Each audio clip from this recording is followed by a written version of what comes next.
Welcome in to BKL Nightly. It is Tuesday. Normally you see me on a Wednesday, and that is because the Bills, of course, play Thursday night against Miami this week. So we've got a short week.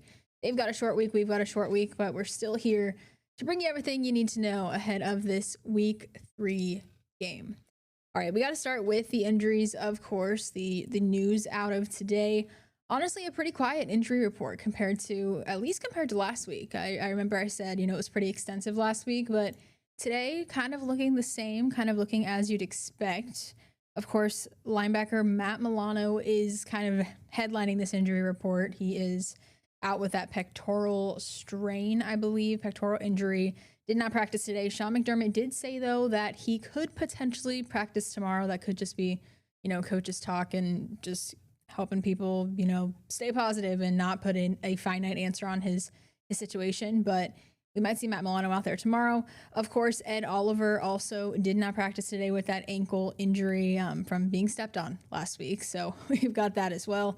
And Taron Johnson, Cam Lewis were limited. Taron Johnson was inactive last week against the Jets, and then Cam Lewis was injured during the Jets. Also, not listed on this graphic here, but also on the injury report today, Shaq Thompson was also limited, and Jordan Hancock, the rookie DB, was full. He's been dealing with a shoulder injury, has yet to be active for a game this year, so it's looking like we'll possibly get to see him on Thursday night. Now, speaking of injuries, the big injury, of course, out of Sunday's game was Josh Allen. Josh Allen, bloody nose in the first quarter.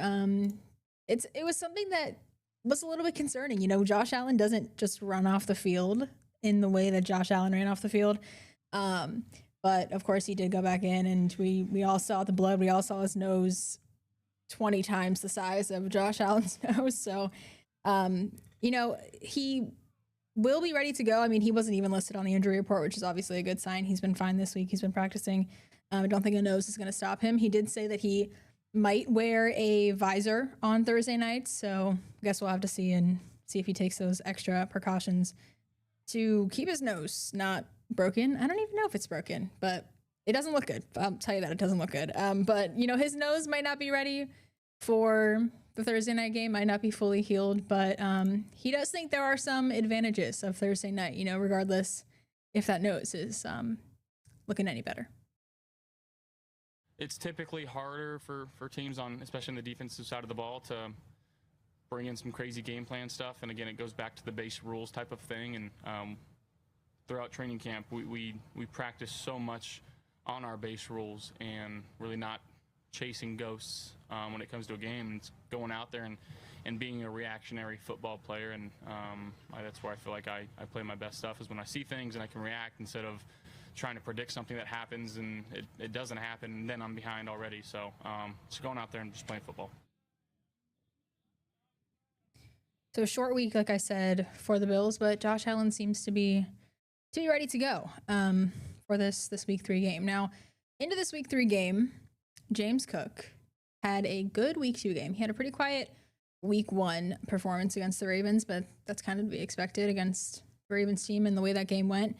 Them, going using the air in the last 4 minutes of the game to get down the field and end up coming back and win that one. But James Cook had a pretty solid game last week. It was highlighted by that 40-yard long run. He kind of juked some defenders out, took it to the house across the field. I know people were saying it was written up like it was like a Madden player or something crazy. So James Cook had a good day, and, it wasn't unnoticed. A lot of his teammates and his coaches noticed that, he had a pretty good day. And Thad Brown today talked to some of those teammates and got a chance to hear what some of those coaches had to say about James Cook's performance.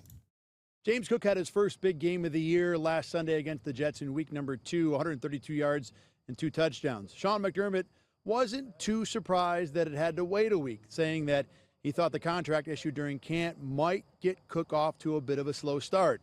But now McDermott and the rest of Cook's Bills teammates are just excited to see how good he can become. I really thought that week 2 and beyond, he would hit his rhythm, hit his groove a little bit more, because he missed a little bit of time right there and maybe a window of a week, give or take, at training camp. So really good to see him last week have the performance he did. I've seen him grow every single year, and his confidence is through the roof right now.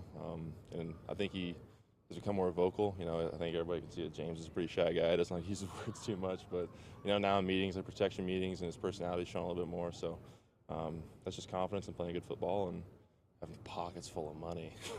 It's hard not to watch sometimes.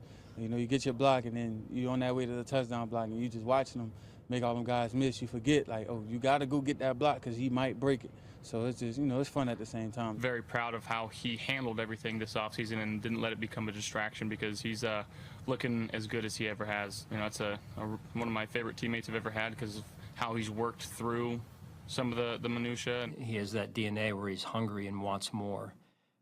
And that is infectious and bleeds into the team, into the offense in particular, and that burning desire to improve, burning desire to be great. Josh Allen also credited the Bills' offensive line with the run game success, talking about how good the O-line and the running backs work together during pregame film sessions during the week, adding, quote, "When you have a group up front that's smart and talented and backs who are willing to trust what they see, typically you get good results."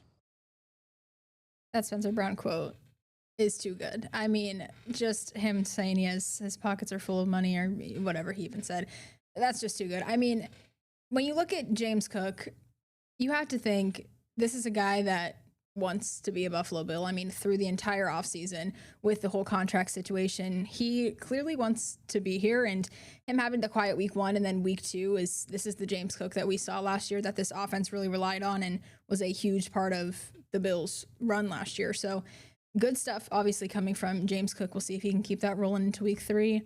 I'm confident that he will. I mean, this is a Dolphins team that typically hasn't been much of a threat to the Bills, so we'll see if that run offense keeps rolling.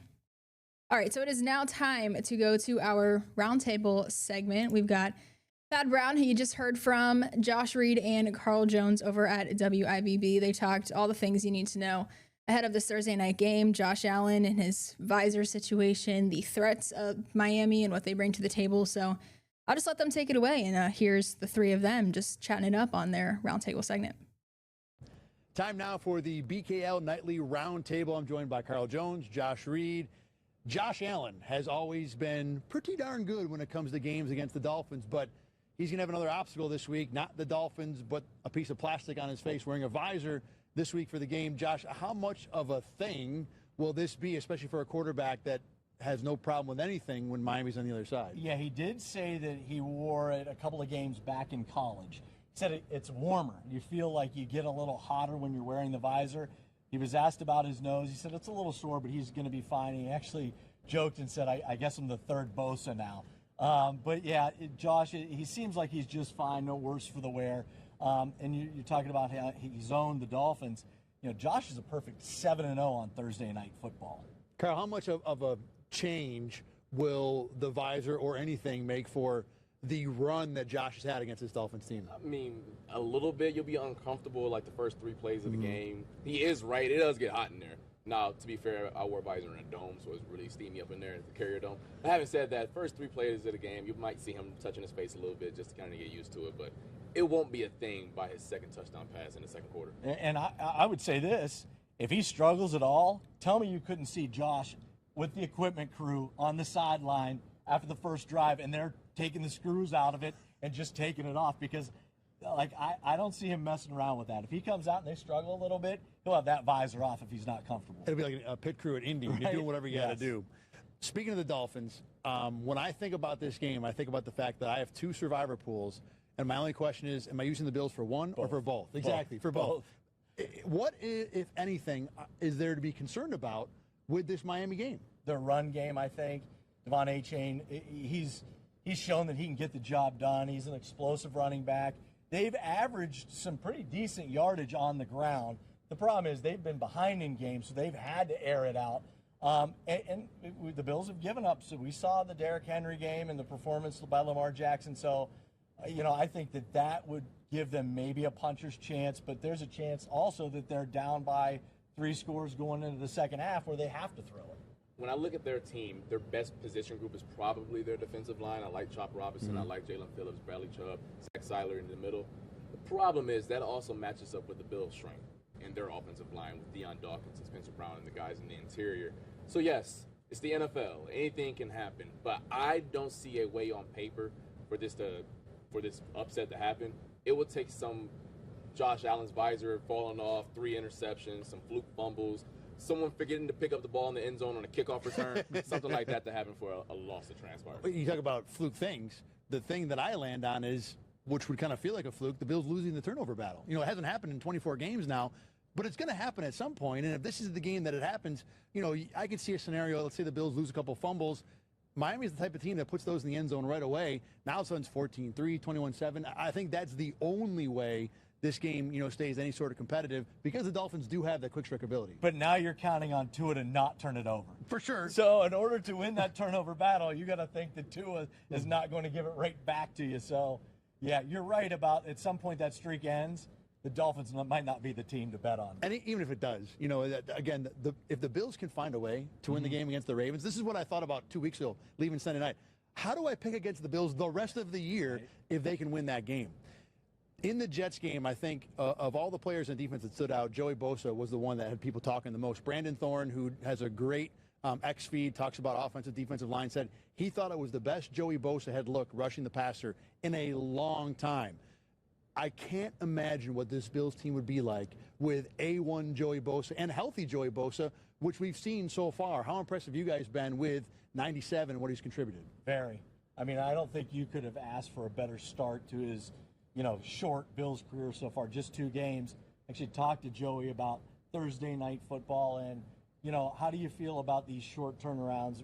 Were they okay when you were younger? Now you're a veteran. And he said, no, I hate them now, and I hated them when I was younger, because the idea is Mondays coming off of a Sunday game, you get to throttle down, you get to neutral. And he said you don't do that at all. He said the upside, though, is you get a long weekend coming out of a Thursday night game. But back to your point, I think Joey Bosa has looked like everything that Brandon Beane could have wanted when he signed him this offseason. When you think of the postseason and the teams that go far in that dance, you need a guy off the edge. You need that ace pass rusher. Obviously, he's not Myles Garrett, Micah Parsons, got those top 6-7 guys. But that next drop down, if you can get a guy that's up that tier where, like, hey, can I get 5 to 6 pressures? I'm not asking a sack every single time, but can you push a right tackle into Patrick Mahomes' lap and force a missed throw? Things like that can take you a long way in the postseason. To this point, I've been impressed, and I think if he stays healthy, I don't have any wood, so I'm sorry, I can't knock on that right now for y'all. But he stays healthy, it looks like he's on that trajectory. The thing about this Jets game was he was only out there for about 25 snaps because the Jets only ran about 40 plays as it was, and maybe half of those were pass plays. So he had like 14 rushes. So for Brandon Thorne to say this is the best game ever, well, great. It was like 1/4 of a game maybe. But in those 14 rushes, he whiffed both Jets tackles, who we think are really, really talented. And if you're getting 1 win every 7 pass rushes, that is Myles Garrett level. So I think the ceiling is pretty high for Joey Bosa. And they're going to need him to be able to get pressure on the quarterback if Ed Oliver's not in the lineup once again, because he is kind of the consistent pass rusher. We've seen Greg Rousseau throughout his career have the ability to get some pressure on the quarterback, but Joey Bosa is kind of the guy you got to lean on to be able to get home and get to the quarterback. The other thing that was interesting that Joey Bosa said, just kind of in passing to me, was going into this Thursday night football game, this is the best his body has ever felt in his career going into a short week. Well, listen, I don't have any wood once again. So for those at home, him talking about injuries, it's not me. It's not me. It's Josh Reed. But like that's encouraging to see for someone who I believe if he's not 30, he's right there. Really good to see from Joey Bosa in that regard. We will see if it continues. Carl Jones, Josh Reed, thanks for joining me. Let's go back to you in the studio.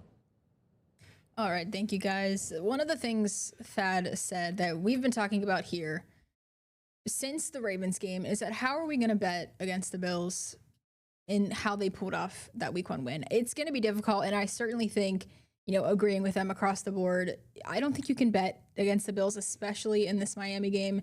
This is a team that's dominated Miami in the last, you know, what is it? However long Sean McDermott's been here, 9 seasons. So for me, yeah, I agree with all of their points. I think this is going to be an easy win for the Bills, but we'll get into predictions a little bit later and see exactly what we think those scores will be. All right, we're going to take a quick break here. After the break, we are going to come back and answer some questions that you guys want to know. Ask Thad over on social media and all of the things, all of the questions you want answered ahead of this Thursday night game. We'll be back.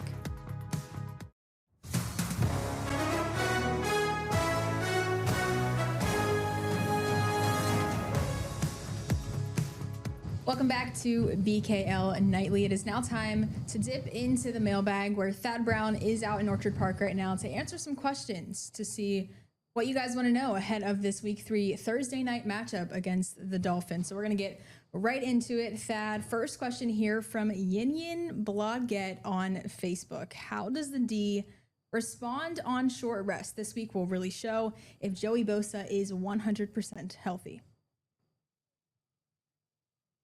Yeah, I love this thought because Joey Bosa has been great through 2 weeks, and he even talked about it on Tuesday about how much he hates Thursday games, but he also said that he thinks his body feels as good as it has in a long time. So he feels really rested. But yeah, turning that guy around, someone who's been hurt a lot on a short week, will be a little bit of a test. As for the defense in general, look, the Dolphins always present problems with their speed. But if there's any team in the NFL that is comfortable dealing with this Dolphins offense, it is Buffalo. They know how to back up and keep things in front of them. That's generally what Sean McDermott's defense is about anyway. Play smart. Don't let anybody beat you over the top. Force Miami to drive the ball 10, 13 plays down the field to score a touchdown. So I think the Bills should be ready. You know, Josh Allen talked about how in a Thursday night game, you don't have a chance to do anything out of the box. If both sides are doing what they normally do, the Bills have the right antidote for what Miami's poison, their particular brand, is on offense. Well, sticking with the defense here, we'll go right into our next question from user Irma Gersh. Here's a great name. You know, we were talking about these names last week. Here's a great name from X. Daquan Jones looks washed. Any chance Walker or even Zion start taking away more snaps from him? Yeah, Irma Gersh is constantly talking with me on Twitter. I love the feed. We do a lot of interacting, but I got to disagree here. I don't think Daquan Jones looks washed. Is he less than what he was before? I think he is, and I think that's a part of the concern with this Bills run defense long term. But at the end of that Ravens game, it was Daquan Jones who made two big plays to help get Baltimore off the field. Not the forced fumble that Ed Oliver had, but still important plays. Separate to that, look, Deion Walker has not proven yet, even in this Jets game, that he can be the kind of nose tackle-ish, one technique kind of guy who can really stop the run on his own. So I think Daquan Jones is still going to get the lion's share of the opportunities on that defensive line. Zion Logue is an opportunity. You know, I think he's good depth. But again, you know, similar to Deion Walker, I don't think that's a guy the Bills want to put in a regular or important spot just this second. It seems like a lot of these questions you've received this week are mostly about the Bills defense. People don't seem too concerned about the Bills offense, but a lot of the questions around how this defense is going to stop Miami. So our final question here from Todd Lewis on Blue Sky says, his concern is the speed of the Dolphins skill players. Thad, what's your thoughts? Yeah, and they are dangerous. Look, this is a team that can, you know, take the ball to the house with multiple guys. Tyreek Hill, Jalen Waddle, Devin Achane right off the top. And look, after a Week 1 game where they looked terrible against the Colts, they really rebounded offensively against New England and looked like themselves. Tua was over 300 yards. Tyreek Hill had 100 yards. He had a 40-yard catch. So this was an offense that looked like you would expect it to, but you haven't seen the wrinkles, the newness, the change, anything that really makes you worry about Miami as a group differently than what the Bills have faced before, and frankly, what the Bills have handled pretty easily before. There's a lot of new faces on the offensive line, but that didn't look very good. They gave up 5 sacks to New England. So, look, I understand the speed is a problem. And, yes, there is a chance, especially on a short week where things can get weird. You know, maybe the Bills, for the first time in 25 games, don't win the turnover battle. Maybe Miami does hit a couple big plays down the field and makes this game tougher than a 12-point favorite looks like it should be. But end of the day, that seems like the very unlikely scenario, whereas what's likely to happen is the Bills cruising to a third straight win. We've said before, it's going to be hard to bet against the Bills, especially with these first 2 games. And now going into Week 3, Miami's team that they've beaten a lot at home with Sean McDermott. So we will see how this one plays out on Thursday, their first Thursday night game of the year. So thank you, Thad, and that is going to do it for this week's mailbag segment. If you want to be a part of our mailbag segment, every week, Thad Brown tweets over at ThadBrown7 on X, Twitter, whatever you want to call it, and also on Facebook. I've seen Blue Sky was also getting some feedback from there as well. So any questions you have ahead of each week, Thad Brown will be out in Orchard Park to answer those and get a chance to see your question right here on BKL Nightly. All right, so as I said, a lot of those questions this week are focused on the defense. It seems that no one's really concerned with the offense, especially when you have Josh Allen, the MVP of the league. I mean, there's not much to be concerned with the offense. I mean, coming off that Week 1, that was the pinnacle, I think, of Josh Allen and just seeing what this offense is capable of those last 4 minutes of the game. And last week, another dominant game, just as expected against the Jets.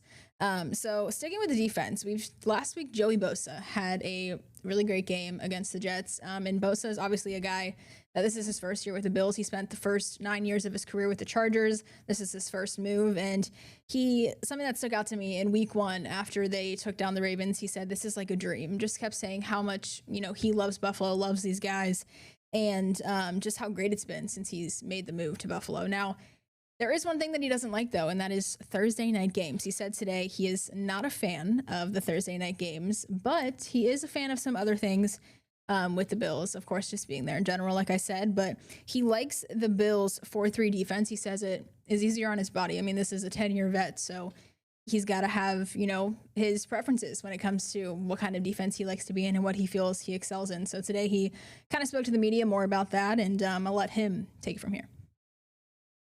Having my hand down and being able to rush the passer, early on when I tried playing out of a 2-point, I really didn't enjoy that. I thought it messed up my get off a lot of times where I was patting my feet and not getting off the ball. So I'm kind of getting back to my roots. I'm happy for him. That's just the work he puts in every day out there. It didn't really surprise me because I seen what he was doing all of training camp, the way he was rushing, the way he was just playing fast. So, I mean, he's going to keep it going. I've seen it firsthand now, for many, many years that guy can go. Year 10 for him now, I believe, and he's still rolling with the best of them. So it's great to see. I'm excited to go out there and play with him every week. I feel like I've connected with these guys a lot in a short period of time. It already feels like I've been here for years.